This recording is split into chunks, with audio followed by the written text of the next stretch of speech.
Arba-G. Ginawa na natin si Arba-G ngayon na nagpasok tayo sa Lalamove. Ginawa natin itong Lala Cars kasi nga kaysa nakatenga sa bahay, hindi natin nagagamit. Diba nagmumotor tayo sa Lalamove. Ngayon susubukan naman natin na mag-Lala Cars. Actually, nasubukan na rin natin to kung paano to ginagawa nung nakaraang araw. At kaso nga kahapon ay coding, dapat dire-diretso tayo na mag-Lala Cars na. Pero syempre may pahinga si Arba-G, hindi naman pwedeng araw-araw. Syempre may coding siya, kailangan niya rin magpahinga. So magmumotor pa rin tayo. So ngayong araw na to at ngayon nag-aabang tayo ng booking kung meron tayong makukuha. Check tayo Santa Rosa to Cabuyao, yan, ganyan. Check natin kung meron tayong makukuha dito sa booking natin. Kasi nga dito kasi medyo mahina ang booking, mangilan-gilan. So agawan lang talaga kami. Meron mga naglalamove dito, lalakars dito syempre. Ganun ang gagawin natin. So check natin guys ha. Samahan nyo ako sa panabago nating vlog dito sa Lala Cars Edition. Ito yung episode natin 1 na magpa-vlog tayo, na naglalala cars tayo ngayon. So yun ang gagawin natin. Let's go! Eventually. Alright guys, ayan, nagpipick up tayo ng unang pick up natin. Dadali natin to. Kukunin natin sa St. Joseph 7 sa may Cabuyao. So ang gagawin naman natin ay dalawang drop to. Kinuha na natin kasi malapit lang naman. So Santa Rosa natin dadalhin. So ang travel time natin ay 6 kilo. So punta tayo ngayon doon. Balik ako kayo guys. Alright guys, dito na tayo sa first pick up natin. So tingnan natin kung ano yung ano natin. Pero sabi nila ay prutas to. So ito si ma'am yan. Nandito tayo ngayon sa Lea's Fruit. Ayan. So guys, dito tayo at pick upin na natin yung dapat natin pick upin. Alright, balik ako kaya guys ha. Alright guys, tulungan natin siya. Ayan. Ayan, sa mga gustong umorder dito ng ano, madam, ano yung ano nyo? Baka may gustong umorder sa inyo. Wholesale po, tsaka retail pwede. Yun, sa mga nandito, lagay na lang natin, hingi na. Direct supplier po dito, Baguio, North Items, imported fruits. Ayan. Sa mga ano, bilagay natin yung detail nila, hingi ko sa kanila, tapos kontakin nyo na lang sila madam pag ano, meron silang mga po, ano. salamat po. Ayan, alright, yan si Sarah. Shoutout sa'yo, Sarah. Alright. A few inches later. Cause I don't give a fuck what you say. Yeah, I'ma do shit my way. So you can go kick rocks, I'ma stack bricks up, build what I want to make. Yo, I got a lot of shit to say, so I'ma do this every day. I'll be writing things until I'm fucking. Alright guys, baba tayo. Ayan natin yung ano.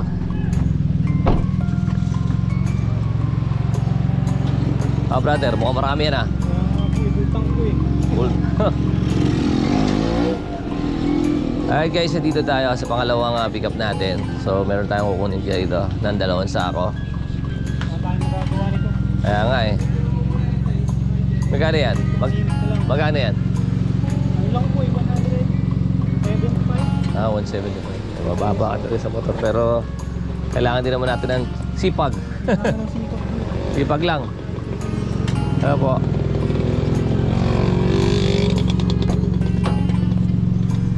Aray ko.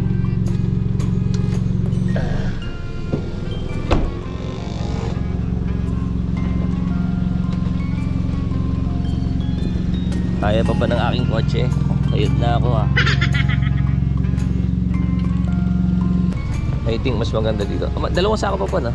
Po. 2 sako. Alin po? Kukunin ko dito. Apo, dalawang siya. Dito lang siguro. Dapa na yun dun eh. Dito na lang siguro. Magandang araw mga beshi! Nandito ang inyong beshi wap! Beshi wap. Oh my God! Ayan. Sale and retail po. Yeah. Marami kami paninda dito kung ano-anong mga anik-anik pang Valentine's, kung anong uso. Gaya nito, we're only 150 pero pag reseller price mas mababa. May mga chocolates, mga beshi, 100 lang yan. Yan. Pero pag may tawad, pwede 10 tawad. Ang Pepsi namin, buy one, take one. Kung ano-ano nga panindan namin dito, pero more on fruits kami. Imported fruits na pinitas pa ni Uncle sa Cambodia. Wow, napakatindi. Napakatindi naman. Ubas. Kaya seeded grapes muna. Kasi medyo mahal pa ang ating seeded grapes. ito po ang aming seeded grapes, fresh na fresh. Nice. Po, for only 120 pesos, pero 650 per crate. Okay. Isang tray ng ganito. Opo, 650 Okay, 650 po. ang isang tray nila. So, Bali, naglalaman po siya ng 6.5 to 7 kilos. nice. Yan po. Yan, alright guys. Hihingin ko yung number ni Miss Beshi Wap. Ayan, at lalagay ko dun sa ano nila. Tapos, kontakin nyo na lang siya kung mga gusto nyo umorder ng fruits and iba pa. Marami sila dito. Pwede nyo mabili. Pag gusto nyo ng mga rare fruits, meron din kami dito. Gaya nito. Kahapon marami kaming kamatsile. Mabili Yeah. pala yung kamatsile, sir. O, Kasi mabili yun. daw, ano daw yun, pampa-ewan. Kung paano? Sabi ng mga... No, God, malalaki, please, no! Pampadagdag kalakasan daw yun. Kung palakas. Oo. Kaya kung gusto niyo po ng mga rare fruits, meron tayo dito mga sweet tamarind. Yun o. Bibihira ho yan, mga besi. Wow, nice, nice. Lahat na nandito. Nandito na ba? Matamis ho yan. Matamis. Oo. Matamis nga. Seriously, what the fuck are you... Apple, mga sibuyas, galing Nueva Ecija, at mga ano po, mga Cambodian mango. Meron din tinatawag na king mango. Yan po, mga mani. Mani Yeah. po galing Ilocos. Nice. Yan po. Tapos mga melon. Melon din po galing Norte yan. Melon kayong tinda. Opo. Sweet melon. Melon kaming tinda. Alright, then maraming salamat kay Ma'am Beshi Wap. Kukunin ko yung number nila, tapos lagay ko sa link sa description. Habang ano siya, kontakin nyo lang po siya. Okay, Opo, guys? thank you po, sir. Thank you. Nakuha na natin ang ating pangalawang parcel. Big shoutout kay Ma'am. Dali na natin itong ating parcel. Let's go! They tell me that I'm never gonna make it. They want me to do something that could make sense. They hate when I keep dreaming I'll be famous, but I don't give a fuck, I'ma keep chasing. I got all this potential that's deep inside of me, but they hate when you're successful cause they try to be. They sit there being judgmental because you're trying things, and they just want you to settle and do the right thing. So get a good job, don't slack off. Wake up every morning, make a good impression. While Patchy pulls himself together. Ito yung kay ano. Sama-sama na po sila. Ito na lang, sir. Yan.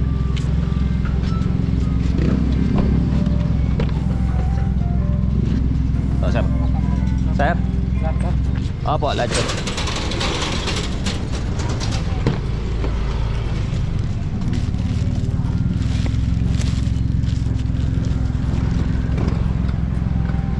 Ayan guys, na-deliver na natin yung ating mga gulay. Ayan. Sabay.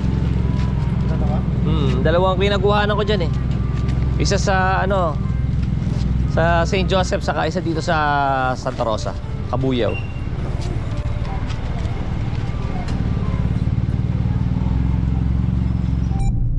Alright guys, pipick up tayo ng panibago natin booking. So ito yung pangalawa natin. So sa Tansa natin, dito natin kinuha sa Binyang at dadali natin sa Tansa. So ngayon malapit na tayo, location natin. Siyempre nakakasanayan na rin natin na magganito kasi medyo sanay naman tayo sa pagmumotor, di ba? Halos parehas lang din naman siya.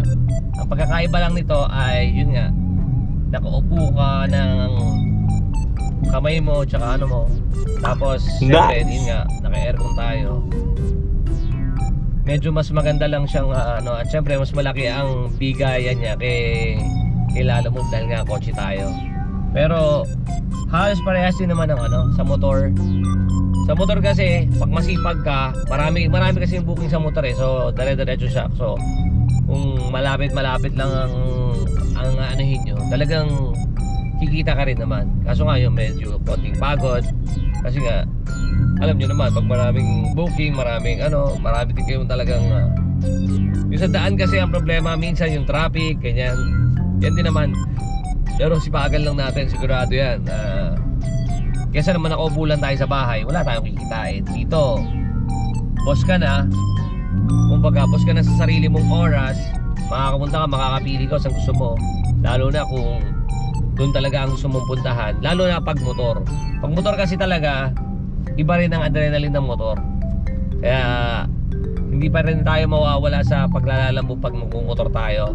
May araw pa rin tayo na magmumotor tayo. Syempre mamimiss natin yung ganung senaryo. Kasi ang diskarte ko doon, maglalalamove tayo para may panggas tayo ulit dito kaya pag hindi tayo, pagpapahingahin natin to si Arba G. Ganun lang ang gagawin natin. Alright guys, yan na, nandito na tayo. At syempre maraming salamat kila madam. Ang ganda ni madam mo. Sige po. Ayan po, ayan. Thank you ma'am. Ano pangalan niya madam? Leia po. Ma'am Leia kayo po. Ma'am Grace, yan. Shoutout po sa inyo. Maraming salamat. Alit ko na po ito. Thank you. Alright guys. Ayan na, nakuha na natin ang ating parcel. So, dali na natin to sa tansa. Let's go. Alright guys, at nandito na tayo. Yeah. Ito po.